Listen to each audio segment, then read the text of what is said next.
Deus, glória a Deus. Os irmãos recebam a paz do Senhor. Boa noite. Quem está com frio aí? Quem está com fome? Você pode dar um aleluia? Você pode dar um glória? Você pode dar um terra? Pastor, o que é isso? Sei lá. Desde quando eu sou menino eu escuto isso, dá um terra. Eu tenho 39 e ainda não descobri, mas dando glória aí, com aleluia, com terra que dá certo. Glória a Deus, glória a Deus. Muito bom estarmos aqui para mais um período de mergulho na palavra.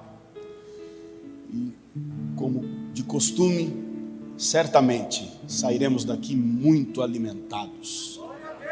Há uma palavra de Deus para nós essa noite. Amém? Tome sua Bíblia comigo. No Evangelho de Jesus Cristo, segundo escreveu Mateus, capítulo 9. Mateus, capítulo 9, versículo 27 ao 31. Louvores a Deus pela vida do nosso pastor. Provavelmente já está nos assistindo. Presidente, um beijo no coração. Vou seguir suas instruções. Ele falou para mim, prega só isso aqui. Se você falar de outro cego, depois eu te pego. Mas se eu passar, vou ter oportunidade de me redimir com ele. Se eu passar, me perdoa. Quinta-feira eu chego aí, eu te levo para comer. Mateus capítulo 9, versículo 27. Nós vamos falar essa noite sobre a cura dos dois cegos. E eu penso que esse texto tem uma proposta muito interessante, né? Falei com o Caio hoje, se eu fosse dar um tema para essa mensagem, eu diria milagre secreto, ou não conte a ninguém. Por que Jesus, depois de um milagre, ele fala para aqueles cegos, não contem a ninguém? Então esse texto tem algumas particularidades, e penso que serão de grande elevo. Mateus 9, 27 diz o texto, partindo Jesus dali, seguiram-no dois cegos, clamando, tem compaixão de nós, filho de Davi. Tendo ele entrado em casa, aproximaram-se os cegos, e Jesus lhes perguntou, credes que eu posso fazer isso? Responderam-lhe, sim, Senhor. Então lhes tocou os olhos, dizendo, faça-se conforme a vossa fé. E abriram-se-lhes os olhos. Jesus, porém, os advertiu severamente, dizendo, acautelai-vos de que ninguém o saiba. Jesus, porém, os advertiu severamente, dizendo, acautelai-vos de que ninguém o saiba. Saindo eles, porém, divulgaram-lhe a fama por toda aquela terra. E você diz amém.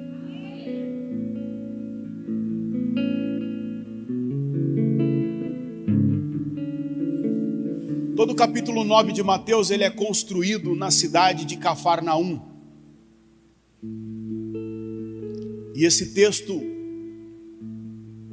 muito bem tecido pelo evangelista, é repleto de particularidades, de detalhes, de coisas muito sutis, pérolas, coisas preciosas, que requer de nós muito cuidado na leitura, muita atenção, e sempre procurando ler não a partir do que já ouvimos, mas ler a partir do que está de fato escrito. O versículo 27 ao 31 vai falar da cura de dois cegos, e esse milagre ele só é narrado pelo evangelista Mateus.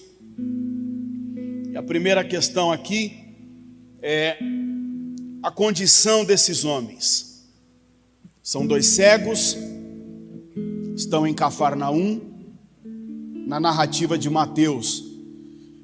Jesus acabou de sair da casa de Jairo e está indo para a casa dele. Após sair da casa de Jairo, ressuscitar a filha de Jairo, esses cegos seguem a comitiva, seguem o grupo de Jesus, clamando: tem compaixão de nós, filho de Davi.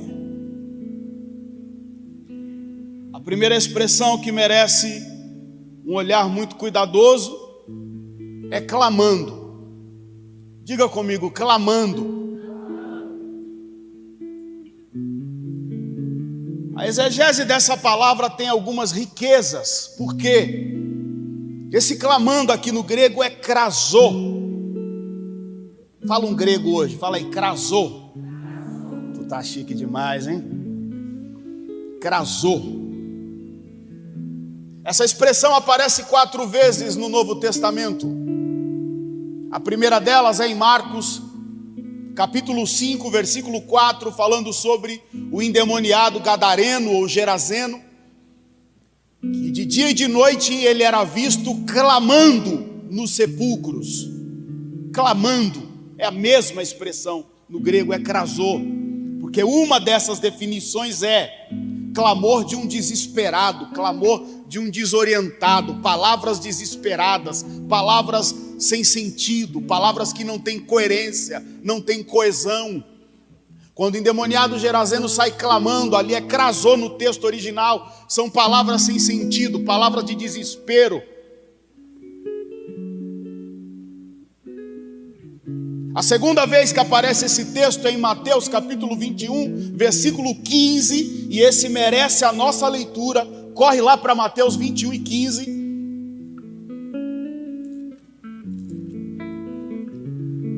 Porque essa palavra aparece agora numa perspectiva muito interessante.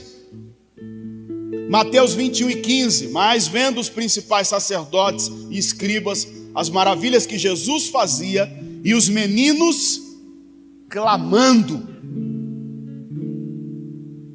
Hosana ao filho de Davi, indignaram-se e perguntaram-se.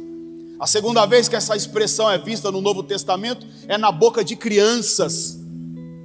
Crianças que na inocência, na pureza, na simplicidade clamam: Hosana ao filho de Davi.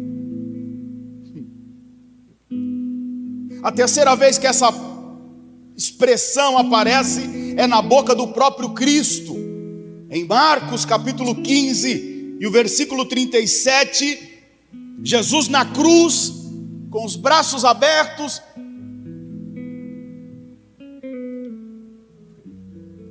após ter proferido 7 frases, Marcos 15, 37 diz assim: Jesus, dando um grande brado, expirou. É a mesma palavra, esse clamar também é bradar.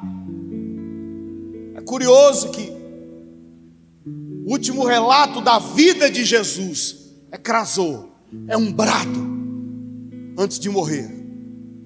E a última vez que isso aparece em Apocalipse capítulo 12, versículo 2, quando João na ilha de Pátimos ele tem a visão de uma mulher para ter dores de parto. E Apocalipse 12, 2 diz que essa mulher, sentindo dores de parto, ela grita, achando-se grávida, grita com dores de parto, sofrendo para dar à luz. A expressão desses cegos clamando, krasô, tem 4 aspectos aqui para nós essa noite. A primeira é de um grito de desespero, é de um grito de alguém que já perdeu o controle. E eu tenho uma palavra para você: se o desespero bateu, se você perdeu o controle ou se está prestes a perder o controle, não faça besteira, você veio no lugar certo. Então, se perdeu o controle, se está para perder, se está desesperado, se está desesperada, se diz eu não sei o que vai ser amanhã, faça como eles, dá um grito, clama, krasô, filho de Davi, tem compaixão de mim. Está desesperado, grita por ele, clama por ele, chama por ele, implora por ele. A segunda vez que a palavra aparece é na boca de crianças, porque para gritar, filho de Davi, tem compaixão de mim, para gritar, Hosana ao filho de Davi, tem que ser de fato uma criança, livre, despojado da minha razão, do meu intelecto, das minhas convicções, da minha filosofia, dos meus pensamentos, para gritar, Hosana, filho de Davi, para clamar ao filho de Davi, tem que ser como uma criança, com a mente limpa, com o coração puro, sem saber o que vai acontecer depois. É o grito para adorar a Ele, é o grito por Ele, para Ele, porque dele, por Ele, para Ele, são todas as coisas. O grito das crianças, Hosana ao filho de Davi, clamando, não poderia ser num lugar mais interessante, porque é dentro do templo, em Jerusalém, dentro de um sistema engessado, robotizado, litúrgico e falido, as crianças vêm com um grito novo, com um novo sentido de adorar. Há uma estrutura falida, protocolizada, cheia de protocolos naquela época, e as crianças no meio de uma geração dizendo, Hosana ao filho de Davi, Hosana ao filho de Davi, Hosana ao filho de Davi. Por que o evangelista relata? Porque a criança não está preocupada com quem vai falar, com o que vão pensar, com o que vão dizer, com quem vai chamar a atenção. Às vezes precisamos entrar nesse lugar como essas crianças. Eu não quero saber o que vai acontecer depois. Agora é meu momento de abrir a boca, rasgar não as vestes, mas o coração, e clamar Hosana ao filho de Davi. Fica para o teu irmão, não se importe com nada, somente clame por ele. Não se importe com nada, não se importe com a roupa, com o formalismo, não se importe com a maquiagem, não se importe com o frio, não se importe com a fome, não se importe com as contas, não se importe com as pressões, não se importe com a saúde. Hoje é dia de não se importar com nada. Eu estou no templo clamando, Hosana, Hosana, Hosana, filho de Davi.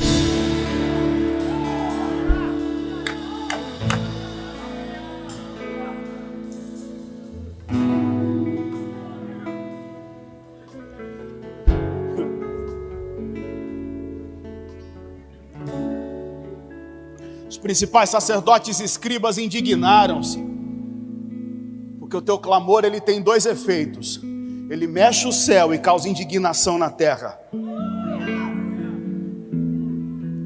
O clamor tem dois impactos. O primeiro é vertical, porque o céu se move, e o segundo é na horizontal, porque os religiosos se incomodam.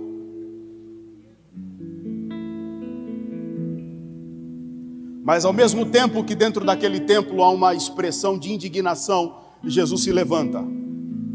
E Jesus fala aqui, da boca dos pequeninos e das crianças de peito tiraste o perfeito louvor. Ele cita o texto do salmista. Quem diz que Deus está preocupado com a tua afinação? Quando você clama, alguém diz é doida, está desesperado. E Jesus está dizendo, continua, perfeito louvor, perfeito louvor, perfeito louvor. Perfeito louvor, perfeito louvor, perfeito louvor. Estou desesperado, clame, porque no meio do desespero você gera perfeito louvor. Você gera perfeito louvor. Vai seguindo atrás de Jesus e clamando, clamando, clamando.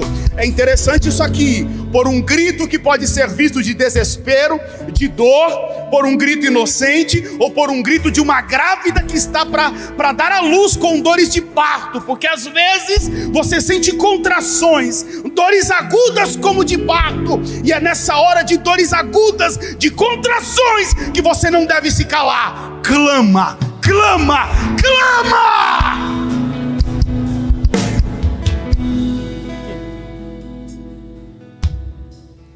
Alguém diz, está incomodando.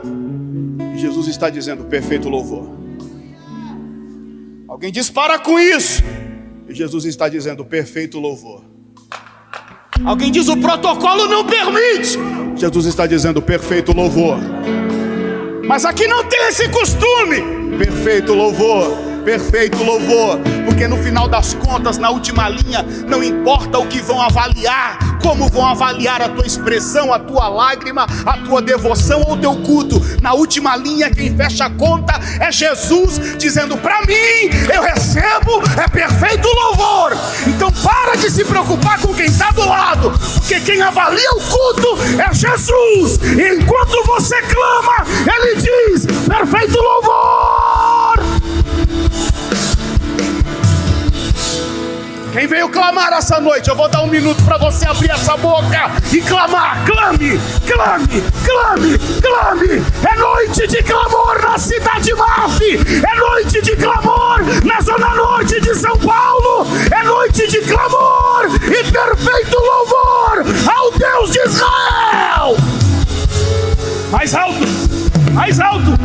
Vai, vai, vai, vai. Só você sabe a tua necessidade. Clame, clame, clame. Aí, não para, não para. Fecha os olhos e clame, fecha os olhos e clame. Daqui a pouco eu prego. Vamos clamar, vamos clamar, vamos clamar ao Deus de Israel.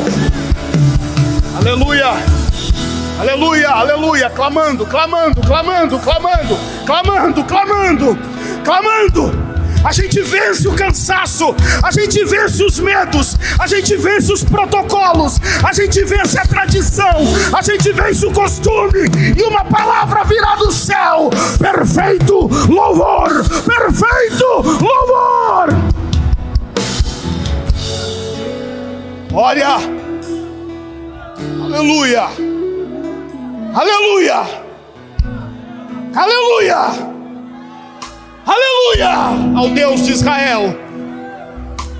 Pastor, eu sinto dores como de parturiente. Clame, clame, clame, clame, clame. Em meio às contrações, clame. Na visão de João, uma mulher está para dar à luz, e enquanto ela tem contrações de parto, ela grita, porque às vezes para gerar um milagre são contrações de parto, dores agudas, e você clama, e Deus diz: clame, porque enquanto clama, eu abro a madre e faço gerar.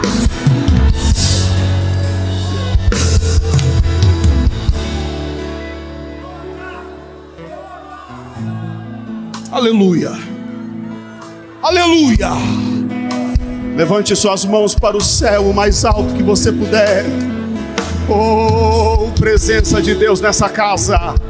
Oh, vai clamando, vai clamando. Eu sei que tem alguns com dores de parto, clame. Eu sei que tem alguns que não estão enxergando nada, clame, clame, clame em nome de Jesus. Ah, meu Deus, meu Deus, meu Deus. O tempo pode ser de desespero. Clame, clame, clame ao Deus de Israel. Aleluia. Clame.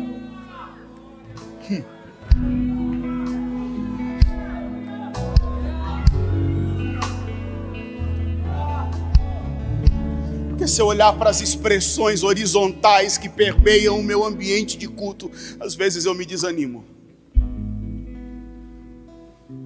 Por que da boca das crianças, de peito das crianças, sai o perfeito louvor? Porque elas são incapazes de discernir as reações de indignação na horizontal. Essa é a grande revelação desse texto. Nós só temos condições de entregar o perfeito louvor quando esvaziamos a mente, o coração, nos desarmamos. Então somos incapazes de discernir, de dar atenção para toda e qualquer reação na horizontal. O meu mais importante é o que sai. Hosana, Hosana, Hosana ao filho de Davi. Meu Deus, perfeito louvor. Está em desespero? É a plataforma para o perfeito louvor. Está com dores de parto? Oportunidade para o perfeito louvor. Não está enxergando nada? Oportunidade para o perfeito louvor. Estão indignados? Eu não vou responder à indignação. Eu vou entregar o perfeito louvor. Aleluia. A segunda expressão que chama a minha atenção é uma das mais singulares da Bíblia. Filho de Davi. Filho de Davi. Quando esses dois cegos clamam, Filho de Davi, tem compaixão de nós. Eles revelam o nível de conhecimento sobre Jesus que os escribas e sacerdotes que lá no templo refutaram as crianças, nem eles tinham. Porque o teu clamor, a maneira como você clama, revela muito sobre a tua confiança em Deus e o que você conhece de Deus. Eles clamam, tem compaixão de nós, filho de Davi. Todo o texto sagrado do nascimento de Jesus, ele vem com palavras de afirmação e de confirmação que aquele menino, filho do carpinteiro com a irmã Maria, é de fato o filho de Davi. No Novo Testamento, o primeiro que confirma que Jesus é o filho de Davi, o rei, o Messias, não é outro senão o anjo Gabriel. Abra comigo a sua Bíblia em Lucas capítulo 1, versículo 32. Esse é o primeiro nas páginas do Novo Testamento que vai falar do filho de Davi. Lucas 1 e 32. Gabriel está conversando com Maria e diz: este será grande, será chamado Filho do Altíssimo. Deus, o Senhor, lhe dará o trono de Davi, seu pai. Deus, o Senhor, lhe dará o trono de Davi, seu pai. O segundo que fala de Jesus como um filho de Davi no Novo Testamento é o velho Zacarias. Após nascer João Batista, a boca de Zacarias se abre e ele canta e profetiza cheio do Espírito Santo. Lucas 1,68. Bendito seja o Senhor Deus de Israel, porque visitou e redimiu o seu povo, nos suscitou plena e poderosa salvação na casa de Davi, seu servo. E por último, o evangelista narra em Lucas 2:4, também subiu da Galileia a cidade de Nazaré para a Judeia, a cidade de Davi, chamada Belém, por ser ele da casa e da família de Davi. Por ser ele da casa e da família de Davi. Se você olhar o capítulo 1 de Mateus, onde tem a genealogia de Jesus, essa genealogia é interessante. Observe, são 14 gerações de Abraão até Davi. São 14 gerações de Davi até o exílio. Mais 14 gerações do exílio até Cristo. Então, o primeiro que aparece na genealogia de Mateus é o patriarca Abraão. Então, veja que a árvore genealógica já começa em alto nível, porque nós estamos falando de Abraão, amigo de Deus. Depois vem Isaac, depois vem Jacó, vem os patriarcas, vem a casa real. Então veja que a árvore genealógica, ela tem as primeiras 14 gerações tem uma ascensão absoluta, porque começa em Abraão, vai até Davi. Depois vem Salomão, Ezequias, Asa, Joás, Josafá, grandes reis. Há um declínio na árvore genealógica, porque vai para o exílio. Porque quem nos sustenta nos lugares altos é Deus, enquanto andamos com Ele.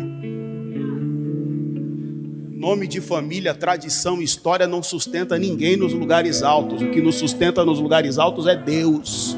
É Deus, e acabou. A genealogia de Jesus, ela vem de Abraão até Davi. Uau, que ascensão. Vem Salomão, vem os grandes reis de Judá, e depois começa a cair. Parece que há uma fagulha em Zorobabel, Sealtiel, governador no período pós-exílio, príncipe. Mas se você olhar do período do exílio até José, parece que há uma queda contínua. Por quê? José, na minha perspectiva natural, é um ponto fora da curva nessa genealogia. ele é um ponto fora da curva, porque nós temos no período do exílio Salatiel, Zorobabel, é uma casa de príncipes, eles vão reedificar o templo, reedificar Jerusalém, vão começar a obra. Mas, para quem teve Abraão, Davi, Salomão, Sealtiel, Zorobabel, agora tem um carpinteiro que é José, parece que José é o ponto fora da curva nessa árvore genealógica. Parece que ele é aquele cara da família que não deu certo, que não vingou. É aquele que não conseguiu manter o nível dos antepassados, não conseguiu manter o nível do pai, dos avós, dos irmãos, dos antigos. Parece que ele não conseguiu manter o padrão. Sim ou não? Irmãos, preste atenção. É Abraão, é Davi, e termina num carpinteiro. Se você fizer a leitura natural, ele é um ponto fora da curva. Ele é o cara que não conseguiu sustentar a tradição e o nome da família. Sim ou não?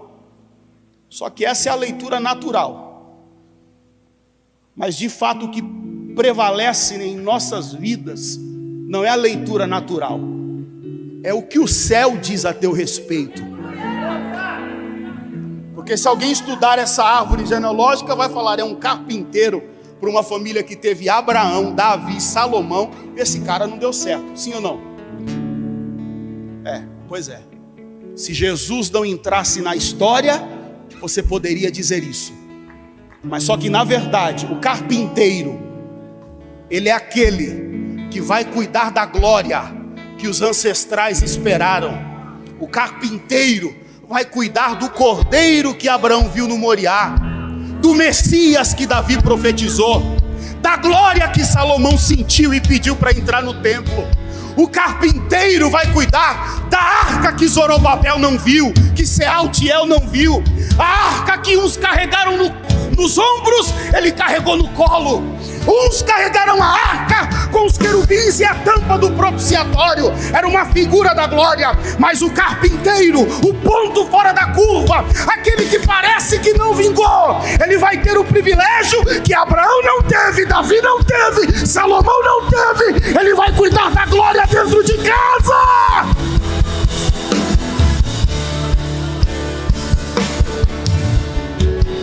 Diga para alguém, porque o que vai prevalecer é a versão do céu a teu respeito.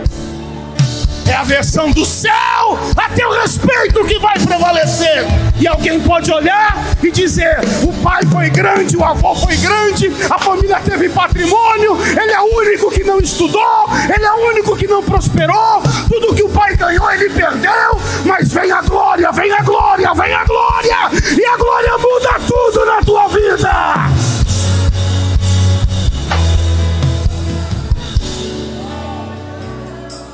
Aleluia, aleluia, aleluia. Receba a palavra de um homem de Deus. O que vai prevalecer é a versão do céu a teu respeito. Você não é falido, não é falida, não é fracassado, não é aquele que não deu certo. Pelo contrário, você deu mais certo do que todos imaginam, porque a glória decidiu andar com você.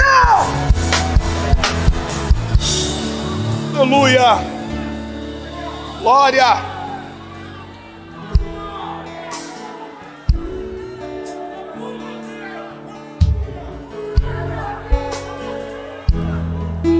Olhe para cá. E quando José morreu, no inventário dele, pastor Israel, ele deixou a carpintaria, a ferramentaria para a glória. Alguém dizia, um carpinteiro, quando ele falece, que vai para o inventário, abre o testamento, está escrito lá, eu, José, deixo a minha carpintaria e a minha caixa de ferramenta para o meu filho Jesus. Alguém podia olhar e dizer, isso é um sem futuro, não deu certo, não estudou, não prestou para nada, mão cheia de calo. Só que quando ele morre, ele ainda deixa alguma coisa para o Jesus. E naquela carpintaria, Jesus trabalhou até os 30 anos. Jesus passou mais tempo na carpintaria, naquilo que José deixou para ele, do que em qualquer outro lugar.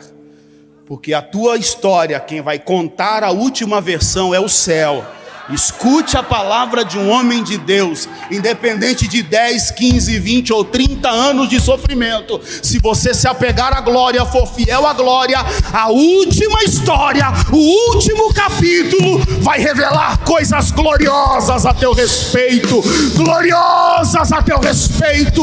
Tinha mais riqueza naquela carpintaria do que no patrimônio de Abraão. Tinha mais riqueza naquela carpintaria do que nos cofres do rei Salomão. Tem tesouro de Deus na tua história, tem tesouro de Deus na tua carpintaria. Então guarda a glória. Quem recebe essa palavra, adore o Deus de Israel.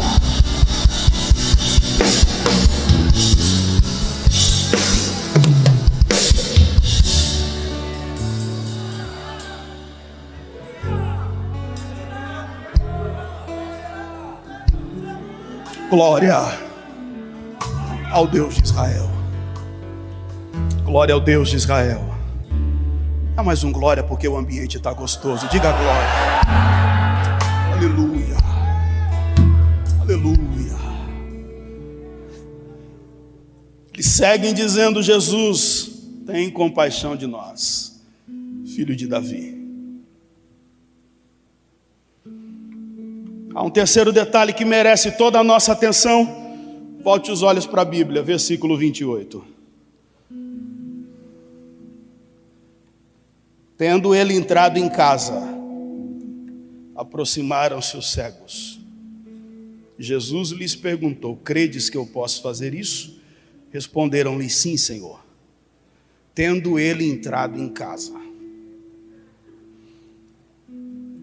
Tendo ele entrado em casa, aproximaram-se e Jesus respondeu. Jesus poderia responder no meio do caminho, sim ou não? Jesus poderia responder lá no portão de Jairo, pastor Anderson, sim ou não? Mas Jesus decide responder na casa dele. Eu vou repetir porque só dois pegaram. Jesus poderia responder no caminho, Jesus poderia responder na casa de Jairo, mas Jesus decide responder na casa dele. Na casa dele, na casa dele. Então tem respostas que você só vai ter dentro da casa. Jesus entra na casa e até então Jesus não fala absolutamente nada. Jesus vem o caminho todo em silêncio. Parece que me remonta a história da mulher cananeia que vem clamando atrás.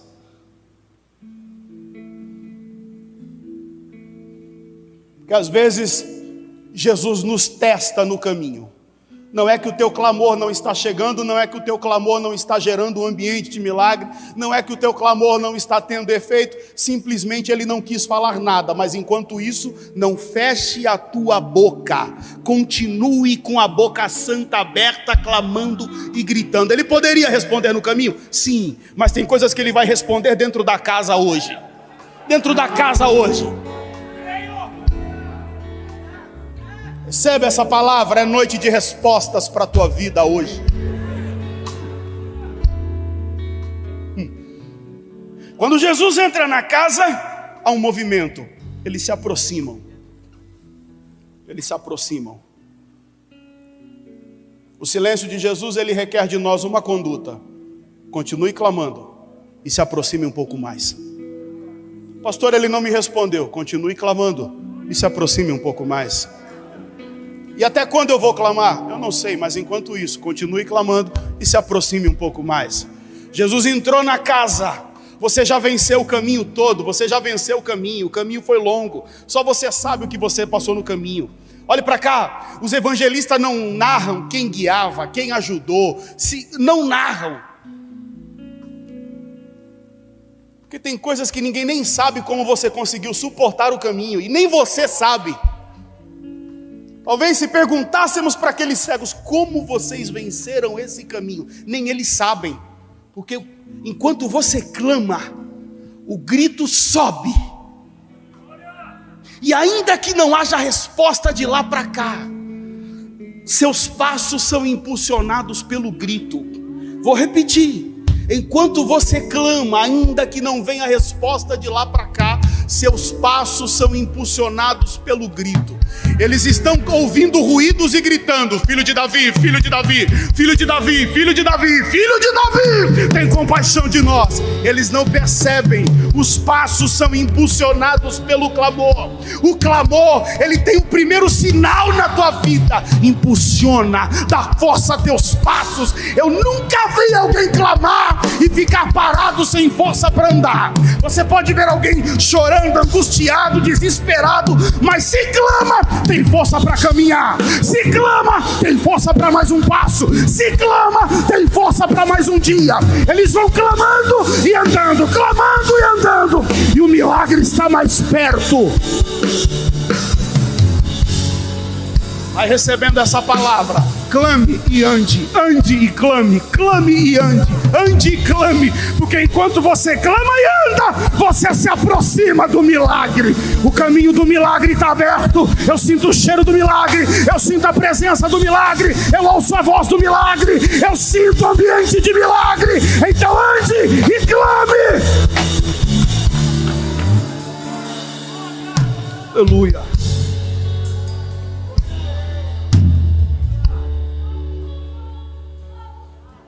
Fala baixinho para o teu irmão: o clamor impulsiona.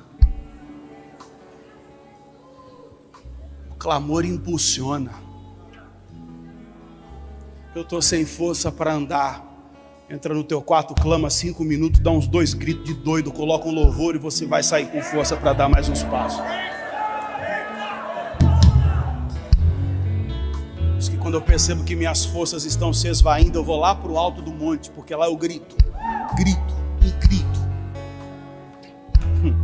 Lá eu posso gritar. Jesus entra em casa e eles se aproximam. Isso aqui é importante para nós. Isso aqui é uma palavra profética. Continue clamando, mas se aproxime. Continue clamando e se aproxime. Se aproxime. Se aproxime. Se aproxime da casa. Se aproxime da casa. Se aproxime da casa.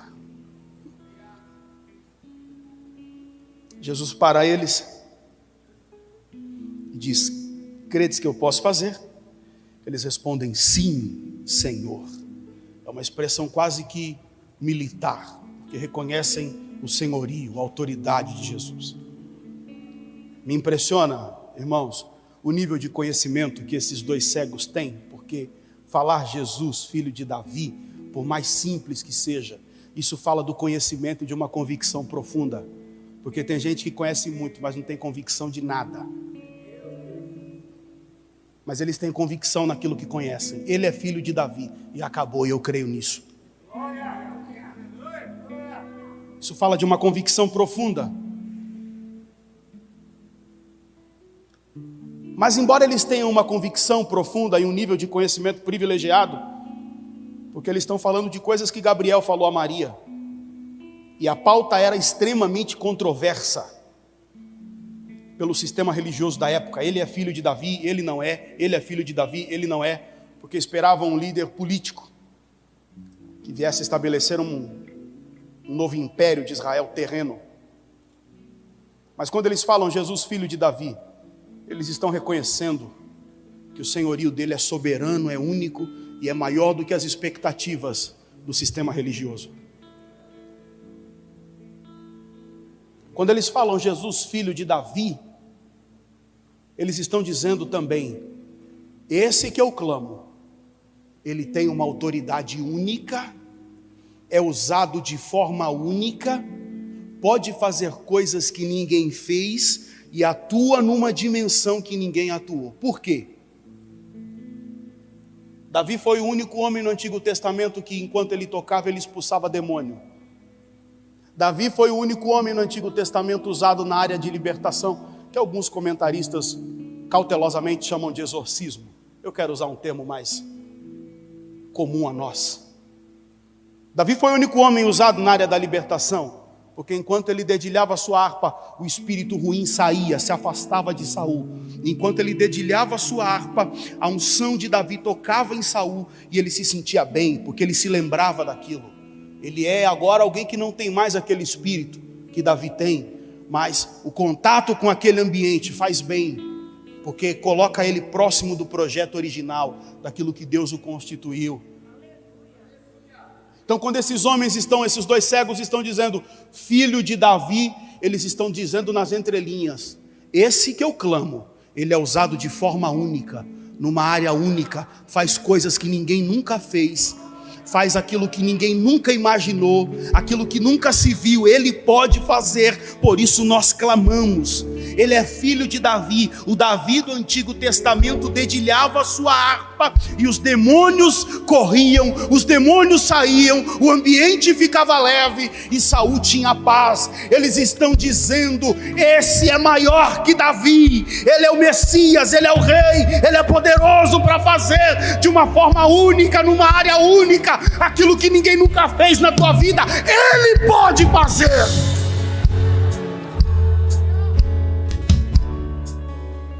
Diga para o teu irmão, vai ser único. Quantos creem nessa palavra? Diga a glória a Deus. Vai ser único. Embora tenha um nível de conhecimento privilegiado, o clamor deles não é pautado no conhecimento. Porque o único clamor do Novo Testamento pautado no conhecimento, Jesus reprovou. Jesus olhou um dia um publicano batendo no peito, dizendo, eu sou miserável, tem misericórdia de mim, tem compaixão, eu sou ruim. E um religioso dizendo, eu dou graças, que eu não sou como esse. Eu observo a lei, eu conheço a lei, eu faço jejum, eu faço isso, eu faço aquilo. E Jesus reprovou, não o conhecimento, mas a vaidade de um conhecimento, sem a humildade e a dependência. Esses homens, embora tenham um conhecimento privilegiado, de verdades profundas, eles não clamam pautados, ancorados no conhecimento. Eles clamam ancorados na dependência, na miséria. Tem compaixão de nós. Porque o que está em jogo não é o quanto conhecemos, é o quanto dependemos. O que está em jogo não é o quanto eu sei dele, é o quanto eu preciso dele. Porque eu não posso querer saber ou julgar saber muito dele e não ter mais dependência dele. Não se trata do quanto nós conhecemos, se trata do quanto dependemos. Eles clamam pautados na misericórdia, tem compaixão de nós. Eles clamam pautados na falência, na miséria, na falibilidade humana. Eles clamam amparados na profecia de Joel 2:13. Clame, volte ao Senhor, rasgue o coração e não as vestes. Quem sabe ele não se compadecerá e deixará uma bênção após si. Eles clamam dizendo, eu até sei alguma coisa sobre o Senhor, mas não é o quanto eu sei, é o quanto eu preciso, é o quanto eu necessito. E se entrou alguém aqui que até conhece, mas depende mais do que conhece, é noite de milagre para a tua vida.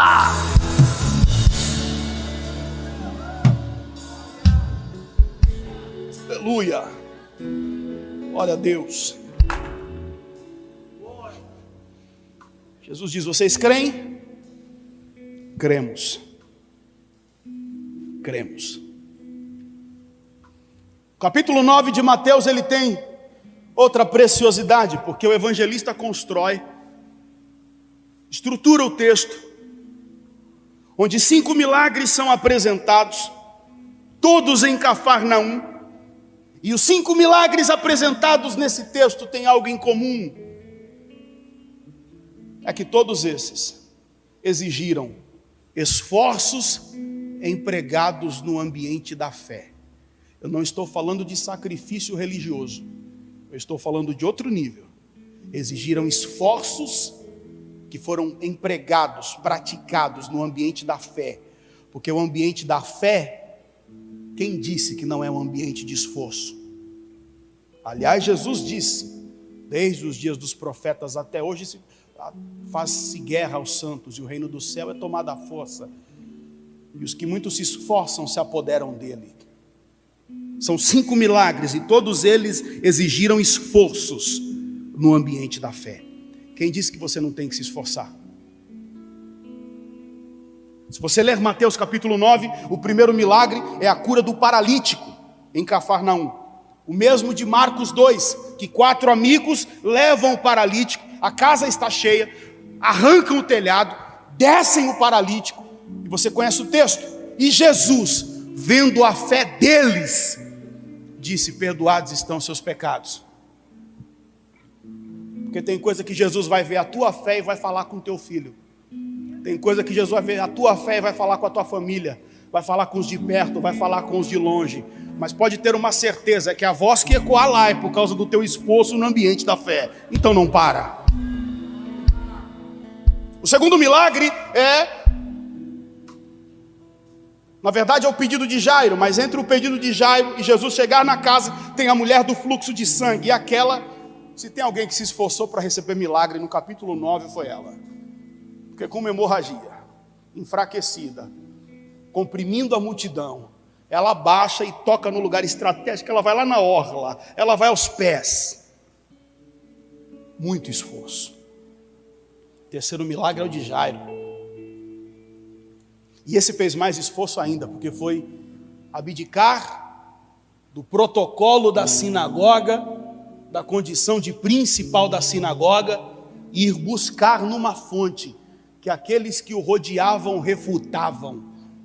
Porque às vezes o grande esforço é você ir buscar numa fonte que todo mundo que está ao teu redor critica. E você diz: mas eu vou lá, porque lá na cidade Maf tem milagre para a minha vida.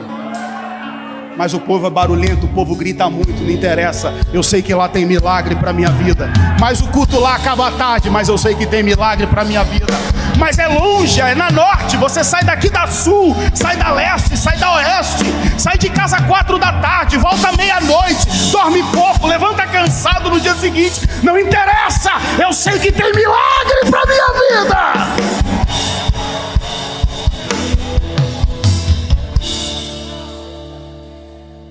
O quarto é a cura dos 2 cegos. Eles tiveram que andar, tiveram que se esforçar demais. E o quinto, após Jesus curar esses 2 cegos e eles saírem, irmãos, olha a casa de Jesus, que top. Imagina morar numa casa dessa. Um dia arrancam o telhado, outro dia tem 2 cegos gritando na porta, outro dia tem a mãe e os irmãos querendo te tirar da tua casa e os parentes do outro lado tentando te prender. A casa de Jesus era uma coisa. Por isso que quando ele quis descansar, ele falou para os discípulos: lá em casa não dá, vamos para um lugar deserto. Porque tem uma vizinhança problemática lá em Cafarnaum. Você lê Marcos 3, os parentes de Jesus estavam na porta da casa dele tentando prender ele, dizendo: está fora de si. Então veja bem, a casa era dele. Quem sustentava a casa? Ele. Quem pagava as contas? Ele.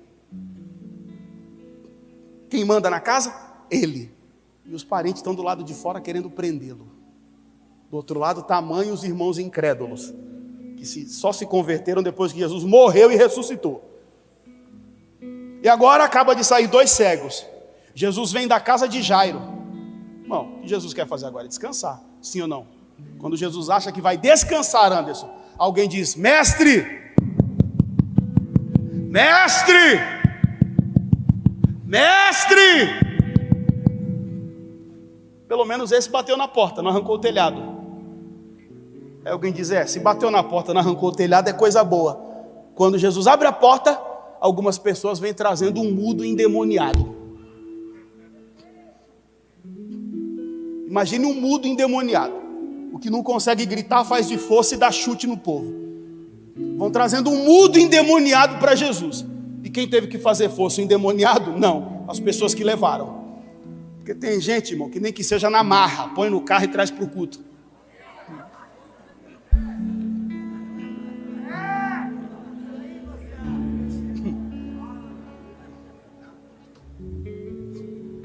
Todos esses 5 milagres têm no pano de fundo esforços, atos de ousadia, atos de coragem, quebra de protocolo, ações quando as forças físicas já se acabaram. O caso da mulher do fluxo de sangue, ela não tem mais condições, 12 anos com hemorragia. Essa mulher com certeza está muito magra, muito anêmica, muito debilitada, e para andar no meio de uma multidão, o sacrifício é descomunal.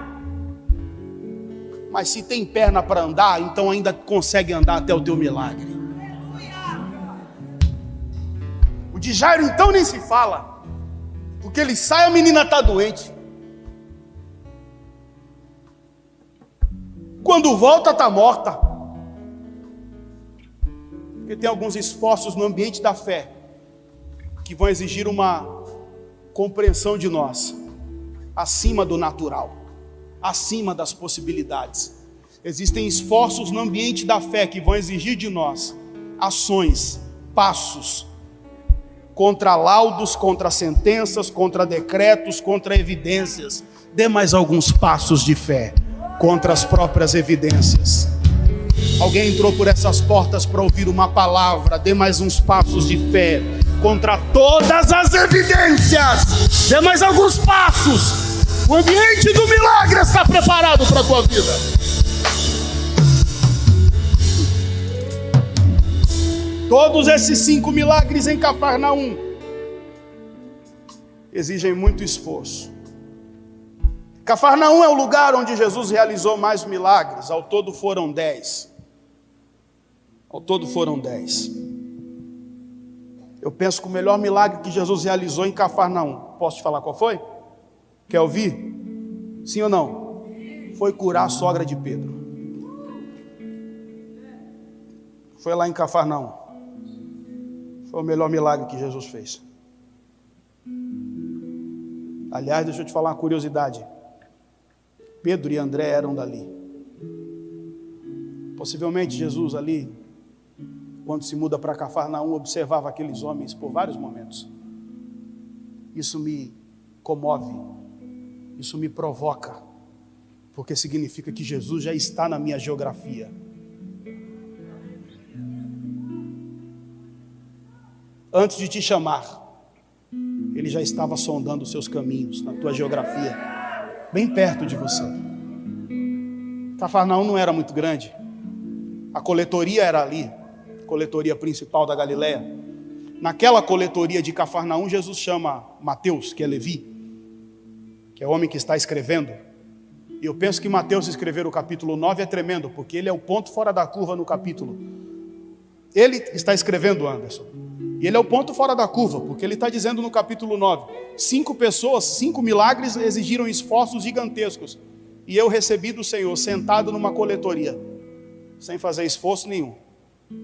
A única coisa que eu tive que fazer foi obedecer o chamado dele para o ministério.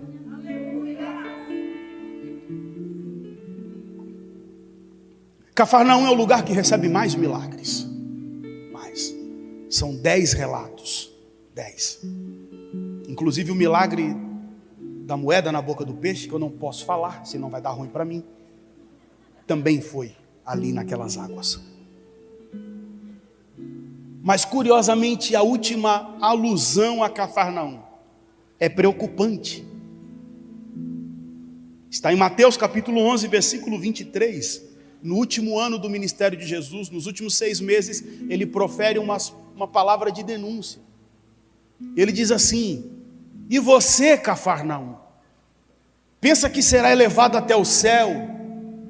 Será jogada no inferno.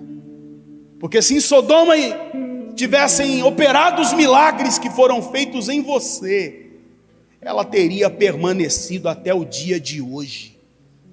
E ele diz: naquele dia haverá menos rigor para Sodoma do que para ti. Isso nos ensina. Cafarnaum é geografia de milagres.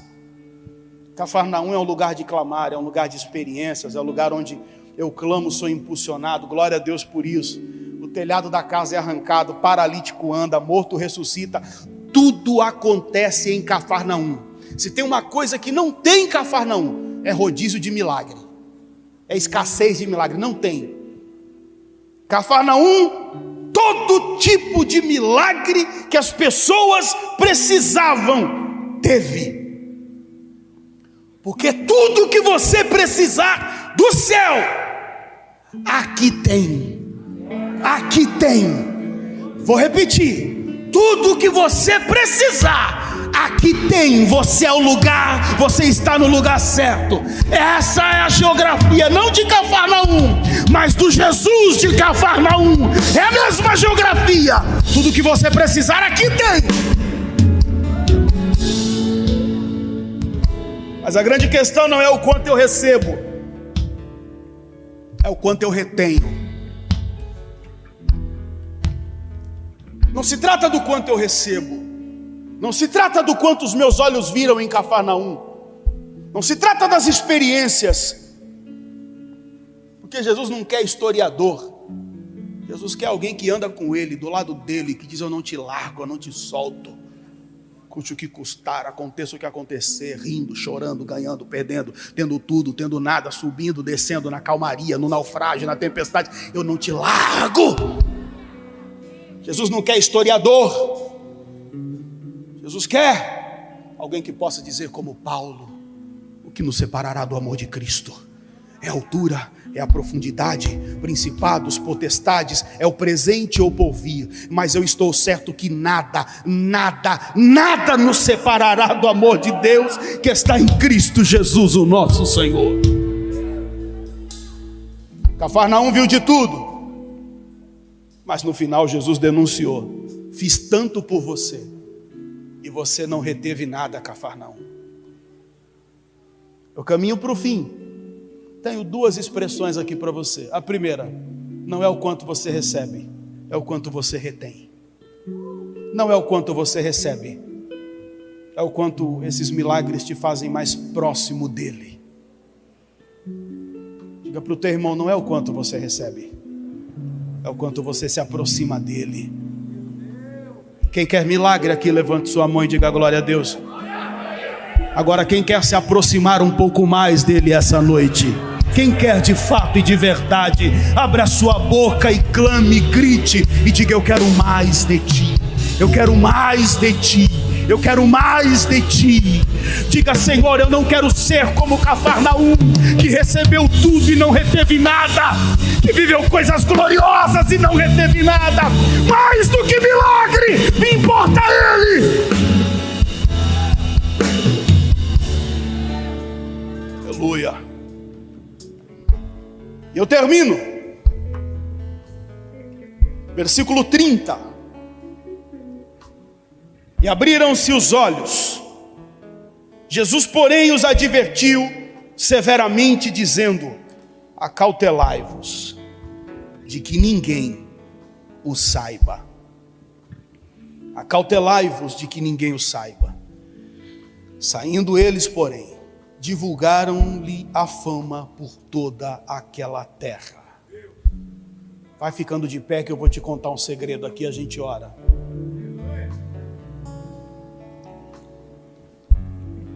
Eu não tenho tempo, mas se você olhar cuidadosamente todos os 35 milagres de Jesus, quantos milagres? Se você olhar cuidadosamente todos os 35 milagres de Jesus, apenas 2 tiveram advertências após. Qual foi? Primeiro, foi o do paralítico no tanque de Betesda, 38 anos. E após ser curado, Jesus encontra ele no templo e diz: vá e não peques mais, para que não te suceda coisa pior. Nem para a mulher adúltera Jesus falou isso. Mulher adúltera Jesus encontrou e disse: vai e não peques mais. Ponto. O paralítico de Betesda, ele teve uma advertência: não peques mais, para que não te suceda coisa pior. Mas o que há nesse texto, para a gente orar, me preocupou, porque Jesus diz assim: acautelai-vos de que ninguém o saiba. Alguns milagres exigem clamor e esforço para receber, mas silêncio depois que recebe. Alguns milagres exigem clamor e esforço e um longo caminho para receber, mas silêncio depois que recebe. O que Deus vai fazer na tua vida é grande, mas quando você receber, silêncio. Pastor, silêncio eternamente? Silêncio até quando? Pelo menos nos primeiros instantes, nos primeiros dias, até você assimilar o que você recebeu, silêncio. Até você assimilar a grandeza do que você recebeu, silêncio. Pastor, e quando eles poderiam contar? Simples. Era só se aproximar de novo na mesma casa, no mesmo lugar que receberam e perguntar para Jesus: já posso contar? Ele ia falar. A Bíblia é simples. Pastor, eu vou ficar em silêncio até quando? Primeiro você recebe, assimila. Jesus queria um silêncio para que inicialmente, vencida a euforia, eles pudessem assimilar a grandeza do que receberam. É sério, pastor? Sim, o princípio, a cátedra é verdadeira. Ou você acha que é por acaso que Isabel, quando recebe uma profecia, uma palavra que o ventre vai gerar, que a madre vai abrir na velhice, ela se retira e vai para a montanha, vai para o alto e fica lá separada por 3 meses? Isabel fica quieta, ela está separada, ela não contou para ninguém, mas quando Maria pisa na casa, ela profetiza: de que me procede que venha a mãe do meu Senhor ao meu encontro? E ambas são cheias do Espírito, começam a profetizar e cantar. E uma canta: minha alma engrandece ao Senhor, meu espírito se alegra em Deus, o meu Salvador. Porque tem milagres, irmão, que não é para você ir para euforia, para festa, para bagunça, para farra. É para você ficar em silêncio no ambiente do profético, no ambiente da adoração, no ambiente que você recebeu. Permaneça para compreender a dimensão do que você recebeu de Deus. Deveriam ficar em silêncio a vida toda? Lógico que não. O que Jesus está dizendo é que seria necessário um tempo de silêncio. Eu sou profeta para a tua vida. Milagres poderosos, extraordinários estão para ser liberados nesse tempo. O tempo é de liberação de milagres, mas silêncio. Permaneça no profético, permaneça no ambiente que você recebeu, permaneça fiel às instruções, porque eu não quero receber grandes milagres e depois virar as costas e fazer do meu jeito e dar as costas para a instrução. Melhor do que receber milagre é abraçar a instrução, porque a obediência depois do milagre é o que Ele quer ver de nós.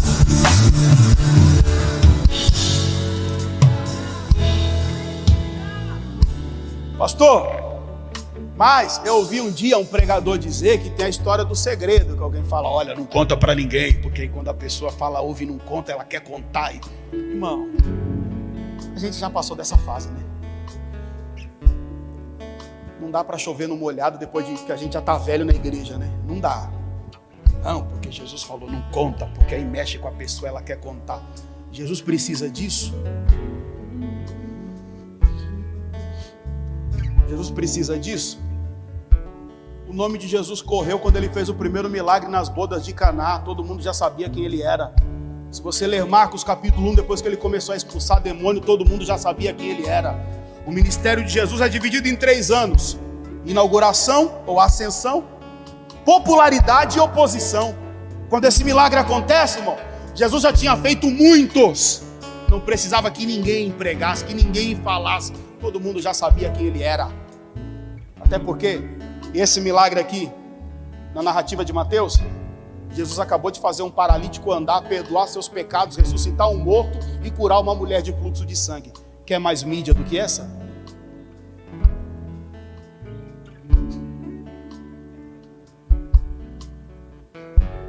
O evangelista relata isso, dizendo que em alguns milagres a instrução vem antes, o milagre depois.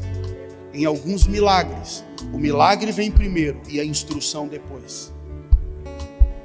E o que completa é milagre com obediência. Divulgaram-lhe a fama por toda a terra, mas perderam uma experiência preciosa.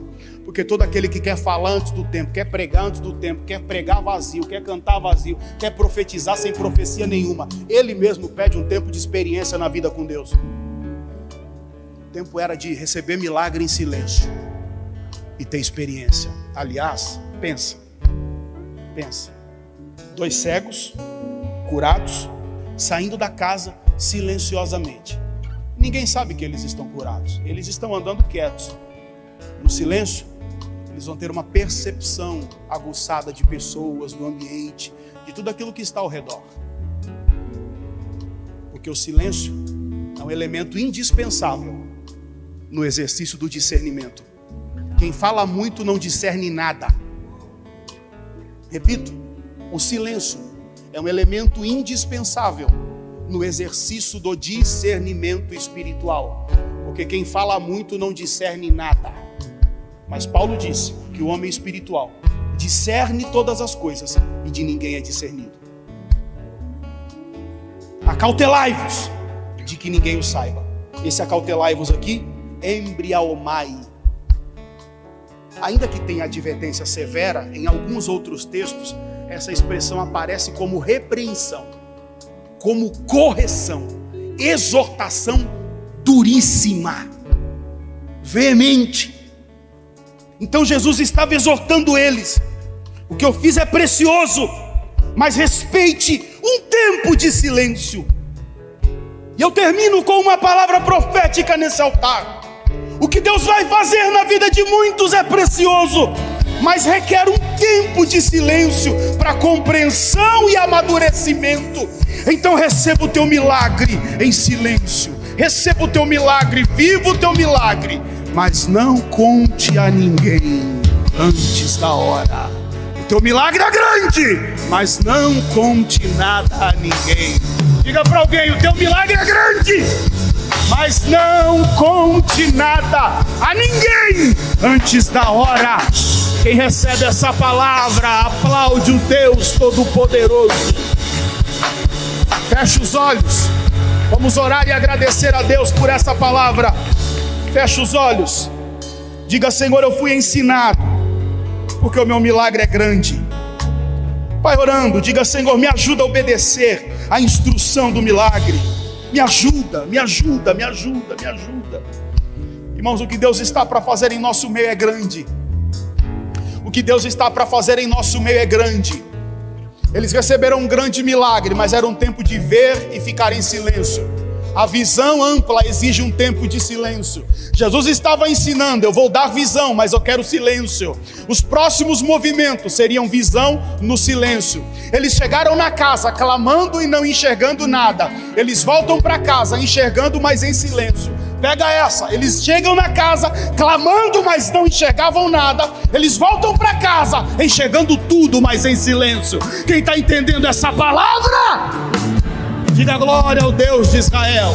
Senhor, eu abençoo o teu povo, que essas verdades fiquem guardadas em nossos corações, para um tempo de milagres, para uma semana de milagres. Pessoas estão a poucas horas de um grande milagre, a poucas horas de uma grande liberação, a poucas horas de passar por essa porta, mas que eles sejam fiéis à instrução que vem do Senhor. Essa é a minha oração com os meus irmãos, em nome de Jesus. Amém. Aplaude ao Senhor. Deus te abençoe.